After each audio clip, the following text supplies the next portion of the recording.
Assalamualaikum warahmatullahi wabarakatuh. Perkenalkan, nama saya Gadiza Putri Fajariani dari Prodi Jurnalistik kelas 1C. Hari ini saya ingin memberikan penjelasan mengenai 5 materi sejarah peradaban Islam. Yang pertama itu ada Khulafaur Rasyidin. Islam pada masa Khulafaur Rasyidin.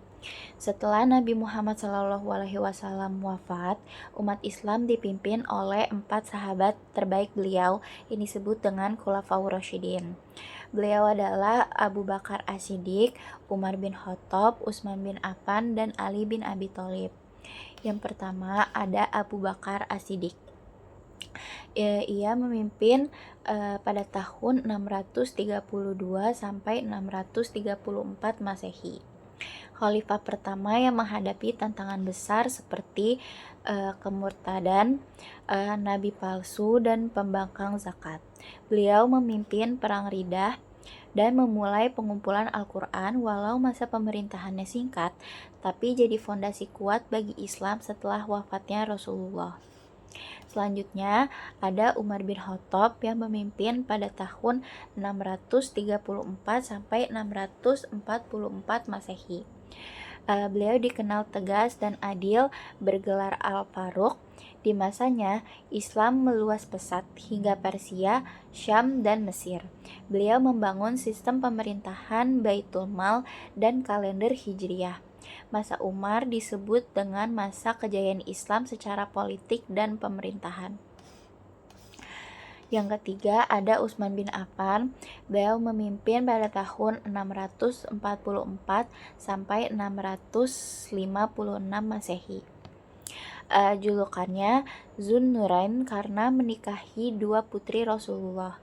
Beliau menyatukan Al-Quran dan Mushaf Utsmani dan memperluas wilayah ke Afrika Utara dan Armenia. Namun akhir pemerintahannya diwarnai fitnah dan pemberontakan. Warisan terbesarnya adalah pelestarian Al-Quran yang kita baca hingga saat ini. Selanjutnya ada Ali bin Abi Thalib yang memimpin pada tahun 656 sampai 661 Masehi. Sepupu sekaligus menantu Nabi, dikenal berani dan cerdas menghadapi konflik internal seperti Perang Jamal dan Siffin. Ali fokus pada pembenahan pemerintahan dan keuangan negara. Meski masa sulit, beliau tetap jadi simbol keberanian dan keadilan. Kesimpulannya, masing-masing khalifah punya peran yang penting. Abu Bakar perannya menjaga keimanan, Umar membangun sistem negara, Utsman membakukan Al-Quran, dan Ali menjaga persatuan umat. Mereka adalah teladan bahwa kepemimpinan Islam berarti amanah dan tanggung jawab terhadap umat. Pembahasan kedua ada dinasti Umayyah.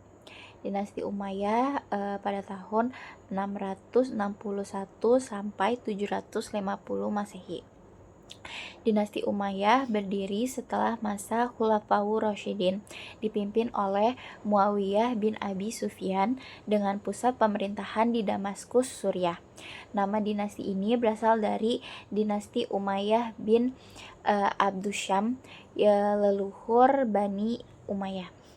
Awalnya, dinasti Umayyah muncul akibat konflik politik setelah terbunuhnya Utsman bin Affan. Muawiyah menuntut Khalifah Ali agar menghukum pelaku, hingga terjadi Perang Siffin pada tahun 657 Masehi. Setelah Ali wafat,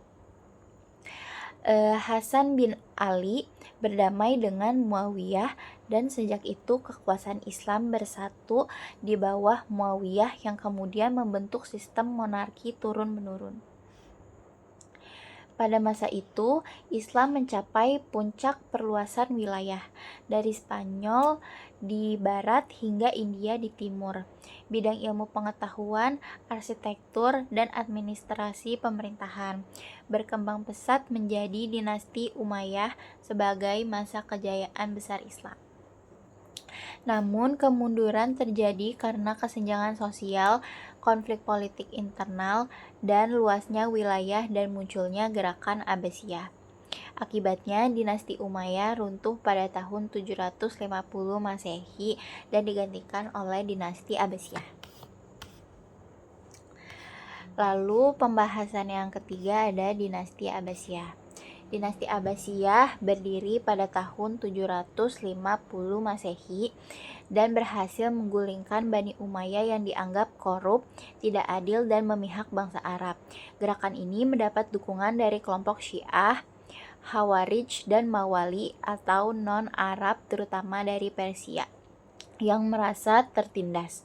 Gerakan tersebut dipimpin oleh Abu al-Abbas as-Saffah, keturunan al-Abbas, paman Nabi Muhammad.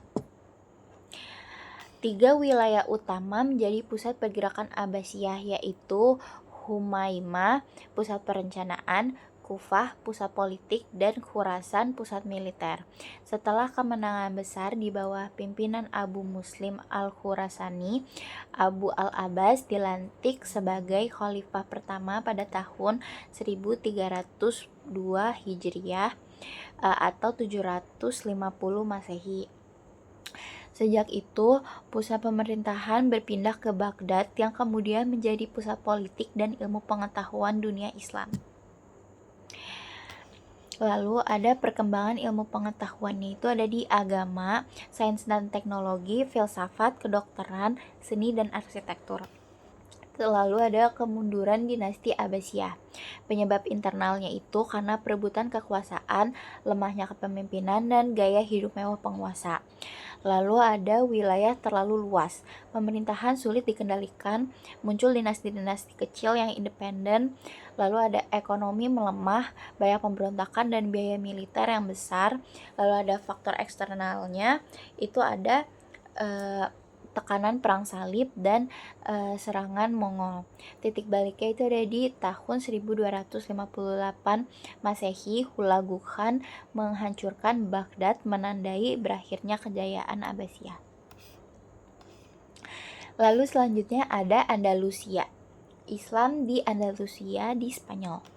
Penaklukan Andalusia dimulai tahun 711 Masehi oleh Tariq bin Ziyad dengan 7.000 pasukan atas perintah Musa bin Nusair. Mereka berhasil menaklukkan Gibraltar, Cordova, Granada, dan Toledo. Keberhasilan ini didukung kondisi kerajaan Visigoth yang melemah akibat konflik internal dan penindasan terhadap rakyatnya. Selama masa kejayaan, umat Islam membangun kota-kota megah seperti Cordova dan Al-Zahra, serta mengembangkan pertanian dan perdagangan internasional. Andalusia juga menjadi pusat ilmu pengetahuan, melahirkan tokoh besar seperti Al-Khawarizmi, Ibnu Sina, dan Ibnu Rushd yang karyanya mempengaruhi Eropa. Kemunduran terjadi karena konflik internal, yaitu serangan kerajaan Kristen, kesulitan ekonomi, dan tidak adanya pemersatu hingga akhirnya Islam runtuh di Andalusia pada abad ke-15 Masehi. Lalu selanjutnya ada dinasti Fatimiyah pada tahun 909 sampai 1171 Masehi.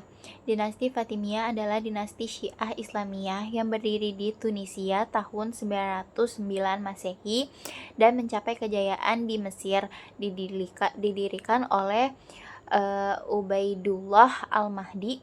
Dinasti ini menyaingi Abbasiyah di Baghdad dan Umayyah II di Andalusia. Nama Fatimiyah diambil dari Fatimah Az-Zahra, yaitu putri Rasulullah SAW.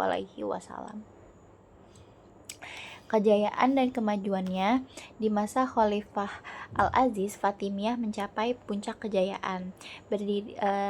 Selanjutnya ada berdirinya Masjid Al-Azhar yang kemudian menjadi Universitas Al-Azhar sebagai pusat ilmu pengetahuan Islam.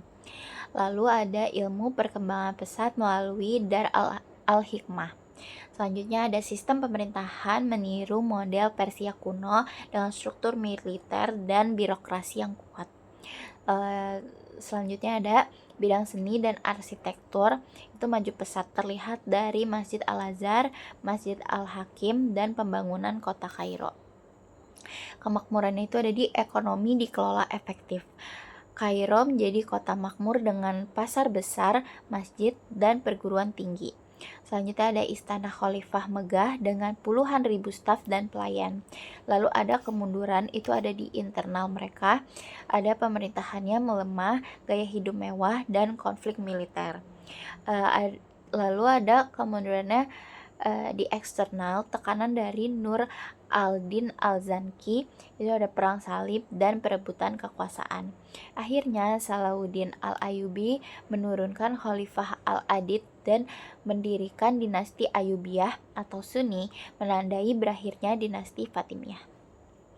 Sekian sedikit penjelasan yang bisa saya berikan, kurang lebihnya mohon maaf. Wassalamualaikum warahmatullahi wabarakatuh.